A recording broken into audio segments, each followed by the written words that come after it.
Dr. Muhammad Ghulam Mustafa, ophthalmologist from India. Sir, what is the reason both scientifically and spiritually to make halal chicken, halal goat, but not fish? Please reply. What Dr. Muhammad Ghulam may be asking, that when we slaughter the chicken or the goat, we do zabiha. So why is there not a requirement to do zabiha to a fish? And that's a very good question. As far as Islam is concerned, Quran clearly mentions in Surah Ma'idah, chapter number 5, verse number 96, that lawful for you is the pursuit of the water game. And Allah says in Surah Ma'idah, lawful for you a food of the sea, fresh and tender. So Allah has given permission, it's allowed.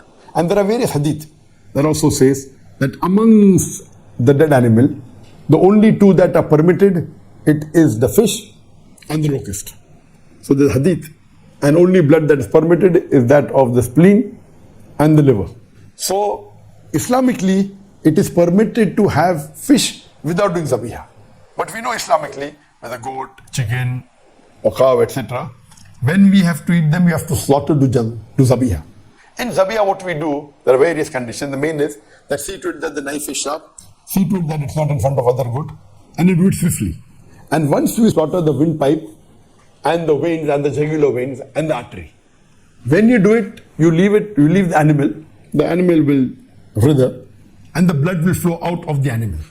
So when you do zabiha, the blood, which is a good media of germs and bacteria, majority flows out of the body. So that's the reason zabiha is compulsory when we are having non-veg food like meat, mutton, beef, etc. Anything, we have to do zabiha. This is the scientific, so that the blood flows out of the body. When the blood flows out of the animal's body, there are less germs and bacteria, because blood is a very good medium of germs and bacteria. So it keeps the mutton or the chicken fresh for longer time. If you have slaughtered by the Islamic method of zabiya, a goat or a sheep or a cow or a chicken, it will stay for longer time because blood is a very good media of germs and bacteria.